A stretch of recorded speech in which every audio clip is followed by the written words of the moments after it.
Have you ever found yourself, daydreaming about calling your own shots? So maybe turning that passion project into something real, a paycheck, or seeing that unique idea you've got actually become a product.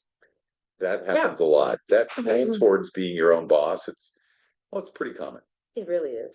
And that dream, that exact feeling, is what we're diving into today. Right. We're unpacking some really interesting source material here, stuff that looks at what it actually takes to make that happen, specifically from the Hawaii Small Business Development Center. Yeah. And what's great is this info comes straight from the Hawaii SBDC. They're a free consulting service for businesses. Free, that's good to know. Yeah, they're a partnership between the SBA, that's the Small Business Administration, and the University of Hawaii. Okay, so our mission really for this deep dive is to break down this SBDC information. We want to help you figure out if starting a business is, a good match for you. Understand the real pros, the significant cons, and the essential first steps, all straight from what they've shared.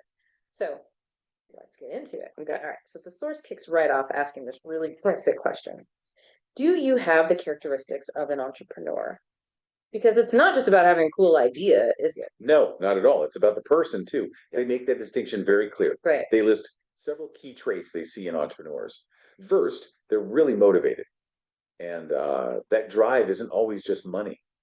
Mm. It could be about confidence, like wanting to be really good at something, Mm. or even altruism, wanting to make a difference. Huh. So different kinds of motivation. What else? Well, naturally having a vision, a specific idea, that's fundamental, and a strong desire to be your own boss, Yeah, that makes sense. which they kind of connect to maybe not fitting in so well in big bureaucratic places, wanting to build your own thing. That independence, wanting control over how things are done, I get that. Exactly.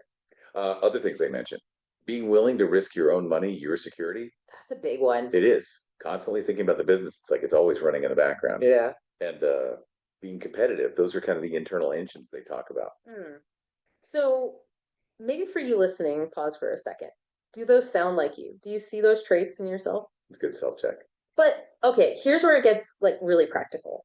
The source says the spirit is just part of it. They outline these characteristics of a qualified entrepreneur. Right.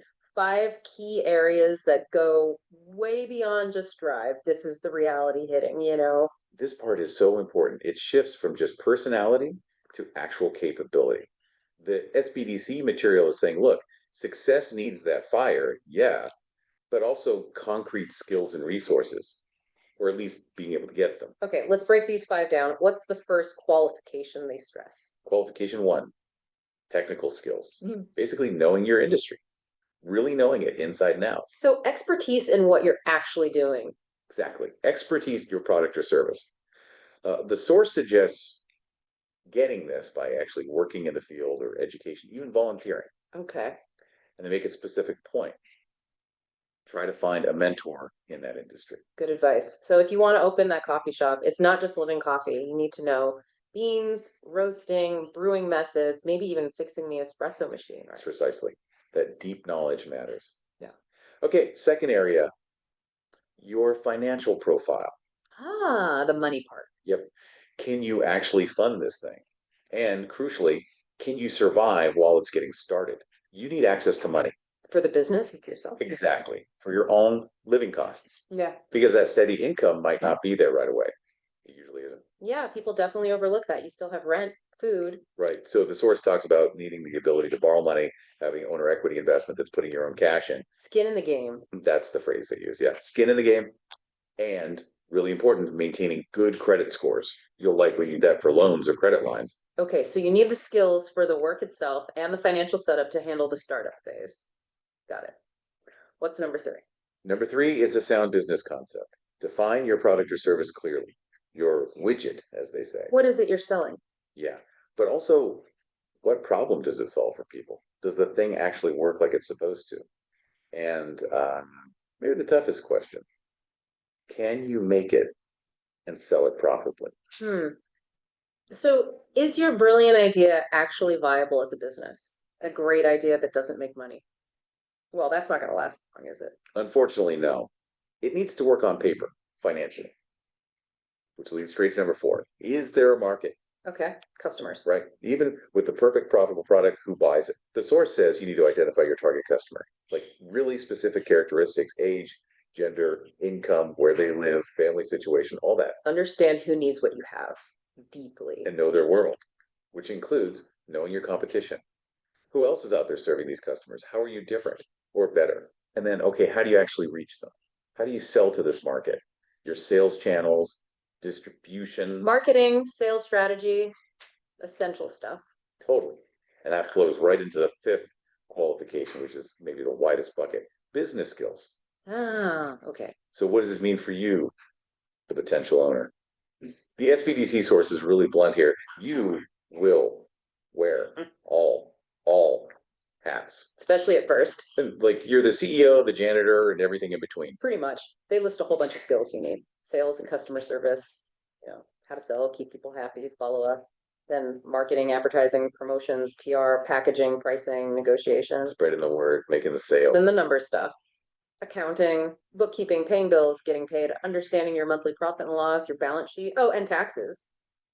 Quarterly, annual taxes. Keeping track of every single penny. And financial planning, managing your cash flow day to day, figuring out financing, dealing with banks, making budgets. Wow. Okay. What about people? If you grow, yeah, that's HR management. Hiring, maybe firing, motivating people, managing them, payroll, benefits. The source really hammers this home. You're likely handling all of this yourself initially. It's a huge range of things. Just thinking about all those different roles, those hats. It sounds, well, exhausting. And the source doesn't shy away from that, does it? They talk about pros and cons, being aware of the risks. No, they are very upfront. Let's hit the cons. They list the big challenges. First, no guaranteed steady income. Forget that regular paycheck, at least for a while. Yeah, that leap is scary for most people. It is. Second, expect to work crazy hours, a lot of hours. And especially at the beginning, you probably won't be paid what you're actually worth for that time. That startup grind people talk about. It's real. And like we just said, they repeat this. You will wear many hats. You're the whole C-suite, the sales team, the admin. All of it. Plus, extra costs you might not think about. You have to pay additional taxes. They specifically call out the extra 7.6% self-employment tax on profits. That's on top of your regular income tax. Ouch. That directly hits your bottom line compared to being an employee. Definitely. And lastly, you'll probably have to self-finance the business until it gets traction. This is why personal savings and good credit are so vital. Outside money might be hard to get early on. Okay, those are some pretty heavy challenges. But it's not all doom and gloom, right? There are rewards. The source lists pros too. Yes, absolutely. And these upsides are powerful. For many entrepreneurs, this is why they do it. Building your own thing from scratch can be incredibly rewarding. That feeling of creation. Yeah, seeing it come alive, succeed, it's huge. And then there's the autonomy. Being your own boss is empowering. Making your own decisions, setting your own course. Freedom. Exactly. And finally, they mentioned having that passion, that strong drive. It's satisfying in itself, but it also genuinely fuels your success. That internal fire gets you through the hard parts. So, for you listening, think about those trade offs the SBDC points out: the long hours, the money worries, needing all those skills versus building something you love, being in charge. Are you really ready for that exchange? It's a crucial question to ask yourself. Okay, let's say you've thought it through and you're leaning towards, yeah, I do want to try this. What does the source say you actually need to get started? The essentials. They boil it down to three core things you absolutely need. First, a solid business plan. Not just an idea, but a plan. Your roadmap, what you'll do, who your customers are, how you make money, all written down. Okay, clarity and direction. What's next? You need a financial model. This is where you crunch the numbers. Projected costs, expected revenue. Can it actually make a profit on paper? Proving the concept numerically. You got it. And third, you need funding. Usually this starts with your own savings, maybe money from friends or family. Later, if you're up and running, SBA loans might be possible. Often that initial cash comes from you. Plan, numbers, money. Got it. And this kind of brings us full circle back to the source itself, right? The Hawai'i SBDC. Exactly. And what's really interesting is they explicitly say, hey, we can help you with all this stuff. That's the key takeaway here, maybe. I think so. The Hawai'i Small Business Development Center exists to help people exactly like you who are thinking about this. They offer free consulting, free support, and they have offices across the islands. Free consulting is huge. What kind of specific help does the SBDC material say they give? The list is pretty comprehensive, actually. It maps back to a lot of those skills we talked about. Yeah. They offer business consultation, help creating business plans, doing financial analysis. They can help if you're looking to buy a business or find a location, site business acquisition. Okay. They provide management support, help with organizational or process issues, basically helping you structure things right. So support for actually running the business day to day. Yeah. And also help with sales and marketing strategy, HR consultation, assistance with financing, like navigating loan options, maybe, and market and industry research. Wow. Looking at that list, it really underscores that you don't have to figure out every single one of those hats all by yourself. Right. It seems like they're set up to fill the gaps in your own skill set, or at least guide you on how to handle those areas properly. That seems to be the idea. Yeah. So there you have it. We've done this deep dive into the material from the Hawaii Small Business Development Center. We've looked at the mindset, the practical qualifications needed, the real world pros and cons of starting up in Hawaii, and crucially, where you can find help. And the SBDC material makes it clear they are a primary resource.